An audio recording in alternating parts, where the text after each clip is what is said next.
जब हमारी लूलू कहती है ना कि मैं आखिर उस प्रपोजल का एविडेंस क्यों प्रोवाइड करूं जिसको मैंने डिस्कार्ड कर दिया था क्योंकि वो कुछ ज्यादा ही बुरा था, तो सब लोग बहुत ही ज्यादा शौक हो गए थे और सबसे ज्यादा तो क्लैटी शौक हुई थी। तो एम्पर कहता है कि यार तुमने अपने प्रपोजल को डिस्कार्ड कर दिया था। तो वो कहती है जी बिल्कुल, मैं अपने आइडियाज को गैदर करने के लिए गार्डन में गई थी लेकिन बाद में मैंने उसको डिस्कार्ड कर दिया। और जब हमें टॉपिक मिला था ना तो मेरे दिमाग में बहुत सारे आइडियाज आए थे, लेकिन आखिर वो प्रपोजल शीट कहाँ पर गई जिसको मैंने एक्चुअली सबमिट किया था, और वो रिप्लेस हो गई उस शीट से जो कि मैंने डिस्कार्ड कर दी थी। और वो sheet same to same lady ट्रैंका के कंटेंट की तरह थी। तो क्लैटी तो बहुत ही ज्यादा शौक हो गई थी। वो कहती है क्या तुम मुझ पे इल्जाम लगा रही हो, तुम्हारी इतनी हिम्मत। तो हमारी लूलू कहती है मैं तो बस ये कह रही हूँ कि किसी ने मेरी शीट बदल दी थी, आखिर तुम्हें इतना गुस्सा क्यों आ रहा है। तो एम्पर कहता है इसका मतलब है कि तुमने अपना जो पहला प्रपोजल लिखा था जिसको तुमने डिस्कार्ड कर दिया था वो हमारे पास आया, उसके अलावा दूसरा नहीं। वो कहती है जी जी बिल्कुल, क्योंकि मेरा जो पहला प्रपोजल था ना वो बिल्कुल वीक सा था, उस पर तो कोई वजह बनती नहीं थी। सबसे पहले जिस मटेरियल की बात उन्होंने की है ना, उन्होंने लाइब्रेरी में से रेफरेंस लिया था, वो प्रपोजल और उसके डॉक्यूमेंट वो तो सिर्फ नॉर्थ वेस्टर्न रीजन के हिसाब से हैं। और ये तो बिल्कुल बायस्ड है क्योंकि लाइब्रेरी में सिर्फ वही नोट्स पड़े हुए हैं जो कि उन लोगों ने कहा था अपर क्लास वालों ने, ना कि कुछ ऐसे लोगों के नोट्स पड़े हुए हैं जो कि लोअर क्लास से थे।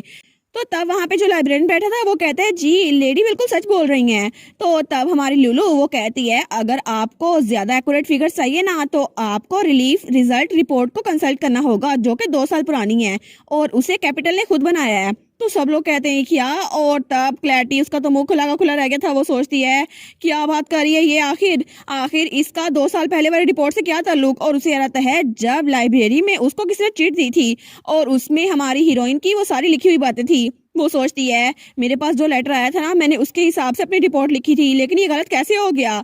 तो हमारी लूलू वो सोचती है ओ माई ये तो बिल्कुल एक इडियट है, लेकिन इसे क्या लगा था कि मैं इतने ऑब्वियस से ट्रैप में फंस जाऊंगी। और तब वो क्लैटी को दिल में मुंह चढ़ा रही थी। वो दिल में कहती है थैंक यू सो मच मेरे फेक मेमो में फंसने के लिए, जो कि इंटेंशनली मैंने खुद ही लिखा था और वहां पे छोड़ गई थी। तो तब एम्पर कहता है अच्छा तो तुम्हारा कहने का मतलब है कि तुम्हारा असली प्रपोजल वो कुछ ज्यादा ही अच्छा था, है ना लेडी फेराथोन। लेकिन मैं उम्मीद करता हूँ कि अभी के लिए तुम सिर्फ ये झूठ नहीं बोल रही क्योंकि तुम अपनी सजा से बचना चाहती हो, है ना। तो तब लूलू कहती है जी बिल्कुल ऐसी बात है, क्योंकि मेरा असली प्रपोजल जो कि मैंने सबमिट किया था वहां पे मैंने लिखा था कि हमें मर्चेंट गिल्ड जो कि नॉर्थ वेस्ट में है उस पर टैक्सेस इंपोज करने चाहिए।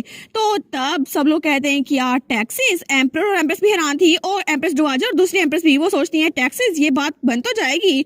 लेकिन क्लैटी वो स्माइल करती है, वो कहती है मुझे लगा था पता नहीं कौन सा ग्रैंड आइडिया है, लेकिन ये तो सिर्फ इतना अजीब सा आइडिया है ना। ये चाहती है कि उन लोगों पे टैक्स लगाए जिनके पास खाना खाने के भी पैसे नहीं है। आपको लगता है कि इसका आइडिया काम कर जाएगा। और तब एम्प्रेस कहती है काम डाउन लेडी ट्रैंका, उन्होंने कहा है कि वो मर्चेंट गिल्ड पर टैक्स लगाएगी ना कि वर्कर्स पर, और मर्चेंट गिल्ड और लेबर्स बिल्कुल डिफरेंट ग्रुप होते हैं, आपको ये बात पता होनी चाहिए। और तब वो कहती है योर मैजेस्टी सबसे पहले हमें लेडी फेराथोन की बात सुननी चाहिए। तो एम्पर कहता है जी एम्प्रेस बिल्कुल ठीक कह रही है और लेडी ट्रैंका मुझे लगता है आपको अपनी स्टडीज पे ज्यादा तवज्जो देनी चाहिए।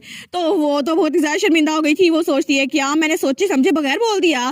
तो तब एम्प्रेस हमारी लुलू को आंख मारती है, वो कहती है लेडी फेराथोन आप कंटिन्यू करें। तो हमारे यहाँ सोचती है nice assist your majesty empress. तो वो कहना शुरू करती है। तो हमारी लूलू कहती है असल में 3 बड़ी वजह हैं जिसकी वजह से नॉर्थ वेस्ट वो इम्प्रूव नहीं हो पा रहा। सबसे पहली वजह है उसका एनवायरनमेंट, उसकी जमीन बिल्कुल बंजर है और वो इलाका वो बिल्कुल ड्राई क्लाइमेट रखता है, इसी वजह से वहाँ पे कोई फसल नहीं उग पाती। दूसरे नंबर पर वहाँ पे मर्चेंट गिल्ड है और वहाँ पे सिर्फ 2 ही गिल्ड्स हैं जो पूरे के पूरे एम्पायर पे राज करती हैं और इस इलाके में उसके अलावा कोई गिल्ड जा ही नहीं पाती। तो एम्पर कहता है क्या, तो हमारी लूलू सोचती है मैंने गैस किया ही था कि इनको पता नहीं होगा। वेल एम्पर को कैसे पता होगा कि लोकल गिल्ड्स किस तरह काम करती हैं, वो भी एक नॉन कैपिटल इलाके में। तो तब लूलू कहती है वो 2 गिल्ड्स पूरे के पूरे हिस्से में छाई हुई हैं और उन्हीं की वजह से पूरा ट्रेड नेटवर्क काम कर रहा है और सारी की सारी फूड और दूसरी चीजें वही सप्लाई करते हैं। और क्या आपको ये अजीब नहीं लगता इतने बड़े इलाके में सिर्फ 2 ही गिल्ड्स काम कर रही हैं, उसके अलावा किसी का जाना मुमकिन ही नहीं है। और तीसरा बड़ा मसला वो ये है कि लोकल लॉर्ड्स वो कोलिजन करते हैं उन गिल्ड्स के साथ और उनसे रिश्वत देते हैं। लेकिन इस तरह एम्पायर से जो भी मदद वहाँ पे जाती है ना वो सिर्फ अमीर लोगों के पास जाती है और गरीब लोग उनके पास खाने के लिए कुछ भी नहीं बचता और इसी तरह ये सारी चीजें चलती रहती हैं। तो एम्पर कहता है कि यार लोकल लॉर्ड्स, तो तब वो सोचता है बिल्कुल उनका इन्फ्लुएंस वो तो एम्पिरल अथॉरिटी से भी ज्यादा है, ये तो बहुत बड़ा सरदर्द बन जाएगा। तो हमारी लुलु कहती है मुझे लगता है कि जब तक उनकी अथॉरिटी इतनी ज्यादा रहेगी, कोई भी पॉलिसी हम अप्लाई कर दे वहां पर तो बिल्कुल बेकार रहेगी ना। इसलिए सबसे पहले हमें उन गिल्ड्स पे टैक्स लगाना होगा और मैं चाहती हूँ कि जो टैक्स वहां से मिले वो नॉर्थ वेस्ट के लोगों पे ही इस्तेमाल हो, उसके अलावा किसी पे नहीं। तो एम्पर कहता है लेकिन कोई गारंटी नहीं है ना कि लोगों को वो मिलेगा, क्योंकि वहां पर कुछ ऐसे लोग भी हैं जो कि बहुत ज्यादा अमीर है और जिस तरह यहाँ से मदद को वो खा जाते हैं, बिल्कुल उस टैक्स को भी खा जाएंगे। तो लुलु कहती है जी बिल्कुल, इसीलिए मैं अपना आखिरी आइडिया आपके सामने पेश करना चाहूंगी। वो ये है कि उन लॉर्ड्स की पावर असल में डिजर्ट रेडर से आती है जो उन पे अटैक करते हैं और वो उससे लोगों को बचाते हैं। लेकिन किसी रीजन की वजह से सेंट्रल गवर्नमेंट उनको उन डिजर्ट रेडर को एलिमिनेट करना होगा ताकि लोगों का ज्यादा भरोसा उन लोकल लॉर्ड्स पे ना रहे और हमारे एम्पायर की तरफ हो। और इस ऑपरेशन के लिए फंड चाहिए होंगे जो कि वहां से जो टैक्स आएंगे ना उससे ये सब कुछ कवर हो जाएगा। तो एम्प्रेस डुआजर और सब लोग बहुत ज्यादा शौक हो गए थे। वो सोचते हैं सच में ये तरीका बहुत अच्छे से काम करेगा। तो हमारी लुल्लू कहती है एग्रीकल्चर और क्रॉप्स इस तरह कुछ ऐसी चीजें करेंगे जो सिर्फ डिजर्ट पे उगती हैं। तो एम्प्रेस सोचती है एज एक्सपेक्टेड फेराथन तो ऐसी हो सकती है। तो एम्प्रेस डुआजर वो भी सोचती है सच में ये 10 साल की बच्ची है लेकिन ये तो बहुत ज्यादा शार्प है। तो लुल्लू कहती है इसके अलावा वहाँ का जो रीजन है ना, वहाँ के कोबाल्ट माइंस, उसके जरिए भी हेल्प की जा सकती है और वहाँ पे अगर हम डैम्स बिल्ड कर देना तो पानी का मसला भी हल हो जाएगा। और इसके अलावा वहाँ पे बहुत सारी अपॉर्चुनिटीज भी मिलेगी जॉब की जो कि वहाँ के लोग की हेल्प करेंगी और उनको पैसे भी मिल जाएंगे।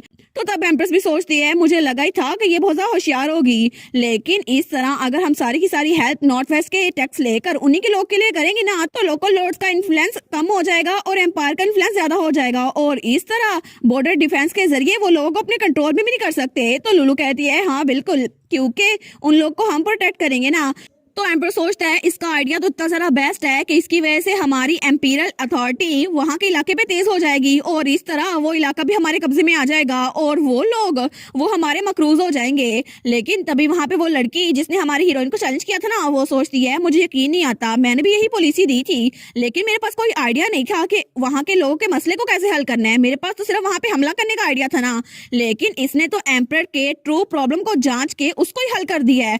ये तो सच में बहुत ही ज्यादा काबिल एहतराम है और ये तो बहुत ज्यादा लाइक है और ये तो एक फेराथन ही है क्योंकि ये बहुत ज्यादा ज़हीन है। तब एम्पर तो बहुत ज्यादा खुश हो गया था। वो कहता है सच में आपका पिछला प्रपोजल जो सबमिट हुआ था ना वो तो बिल्कुल इसके मुकाबले में बेकार है और ये प्रपोजल ये तो बेस्ट है। और मैं खुद कंफर्म कर सकता हूँ कि लेडी फेराथन की जो रेपुटेशन थी वो बिल्कुल भी एग्जैजरेशन नहीं थी और आपके बारे में मैंने जो कुछ भी सुना था ना वो बिल्कुल सच था और अब मैं इस बात को समझ सकता हूँ। तो लुलू तो खुश थी, वो कहती है थैंक यू, लेकिन क्लैरिटी वो तो जल भून गई थी। वो सोचती है आखिर इसको ये आइडिया आया कैसे। लेकिन एम्पर कहता है आखिर आप हमेशा वो चीजें कैसे कह पाती हैं जो मैं सुनना चाहता हूँ। तो लुलू सोचती है ये तो बिल्कुल इजी है ना, क्योंकि मैंने कोरियन स्टाइल एंट्रेंस एग्जाम दिया है तो मुझे पता है कि सबसे पहले एग्जामिनर को क्या चाहिए होता है। सबसे पहले हमें एग्जामिनर के इंटेंट को आइडेंटिफाई करना होता है और फिर मैंने भी यही किया था और उसका सोल्यूशन निकाल लिया। लेकिन इस सब में मेरी पावर्स ने मेरी हेल्प की है। तो तब एम्प्रेस कहती है लेडी फेराथन तो सच में बहुत ज्यादा ब्रिलियंट है और उन्होंने इस सारे मसले को बिना लाइब्रेरी में पाँव रखे सारा कुछ हल कर दिया और वो भी सिर्फ सोचे समझे और हम तो इसको इम्प्लीमेंट भी कर सकते हैं। तो हमारे यहाँ सोचती है बिल्कुल मेरी ability, I am a genius baby, इसने मेरी बहुत ज्यादा हेल्प की है और इसकी वजह से मुझे लाइब्रेरी जाने की जरूरत ही नहीं पड़ी। अच्छा हुआ ना कि मेरे पास ये एबिलिटी थी। तो तब दूसरी भी एम्प्रेस कहती है इन सारी स्टेट्स की वजह से वहाँ पर गुर्बत का भी खात्मा हो जाएगा और वहाँ पर सब लोग के पास जॉब भी होंगी और इस तरह नॉर्थ वेस्ट में एक नई हवा चलेगी और सब लोग खुशहाल हो जाएंगे। तो हमारे सोचती है हाँ बिल्कुल, और करप्ट लोगों को खत्म करने के लिए ना मैं वहाँ पर एंश्योर गिल्ड को भेजूंगी और इस तरह वो भी मेरे मकरूज हो जाएंगे और वो लीडर वो भी मेरी बात मानने के लिए तैयार हो जाएगा। लेकिन क्लैरिटी बेचारी, इसको क्या पता था कि इसका आइडिया इसके ही सर हो जाएगा और मेरी नकल करने चली थी ना ये, इसकी बेइज्जती हो जाएगी। लेकिन नॉर्मली अगर मैं अपना प्रपोजल ऐसे सबमिट कर देती ना तो सिर्फ रॉयल्स इसको पढ़ते और बाकी लोगों को पता नहीं चलता। लेकिन अब सबको पता चल गया कि मैं कितनी ज्यादा ज़हीन हूँ। लेकिन तुम्हारी वजह से क्लैरिटी, सिर्फ तुम्हारी वजह से मैं जीत पाई हूँ और क्लैरिटी तो वहाँ पे कांप रही थी। तो एम्पर कहता है लेकिन ये चीज तो उसे और भी ज्यादा अजीब बनाती है, आखिर लेडी का प्रपोजल किसने मैनिपुलेट किया है, वहां पर उनका प्रपोजल सबमिट क्यों नहीं हुआ था। तो वहां पे बाकी लोग थे वो कहते हैं सच में दोनों लेडीज ऐसा लगता है दोनों विक्टिम्स हैं, लेकिन एक का पेपर चोरी हो गया था और दूसरी का स्वैप हो गया था, आखिर ऐसा कैसे हो सकता है। तो लुलू कहती है अगर ऐसा ही है तो मैं गैस कर सकती हूँ ये सब कुछ किसने किया। तो वहां पे वो लोग कहते हैं क्या सच में आप गैस कर सकती हैं। तो लुलू कहती है जी बिल्कुल, जब मैंने अपना पेपर सबमिट किया था ना तो तब मैं एक लेडी से टकराई थी है ना, और तब उस लेडी की तरफ इशारा करती है। वो कहती है लेडी सिलेंडो और वो लेडी पोस्टर के साथ खड़ी हुई थी जो कि गार्डन में आई थी। तो वो कहती है क्या मैं, तो बाकी लड़कियां भी कहती हैं जी बिल्कुल, लेकिन आखिर लेडी सिलेंडो है कौन? ये तो वही है ना जब पहले दिन इन्होंने यंग लेडी के साथ फाइट की थी और उनकी इंसल्ट करने की कोशिश की थी। तो दूसरी कहती है हाँ बिल्कुल, मुझे लगा था उसने उस दिन माफी मांग ली थी, लेकिन ऐसा लगता है इसने अपना सबक नहीं सीखा और फिर से लेडी फेयरथॉर्न को नीचा दिखाने की कोशिश करी थी। तो एम्पर कहता है ऐसा लगता है कि आपने हिज मैजेस्टी की इंसल्ट करने की कोशिश की है।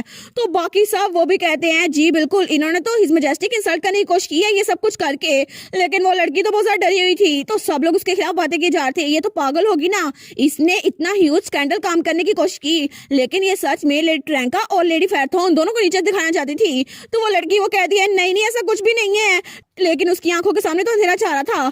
तो उनमें से कोई कहता है ऐसा लगता है ये चाहती थी लेडी ट्रैंका और लेडी फेयरथॉर्न दोनों इस गेम से बाहर हो जाए जिसकी वजह से वो जीत जाए, लेकिन वो लड़की वो चिल्ला कहती है बिल्कुल नहीं, ये सब कुछ मैंने नहीं किया, मैंने बस वही किया जो लेडी ट्रैंका ने मुझे करने के लिए कहा था।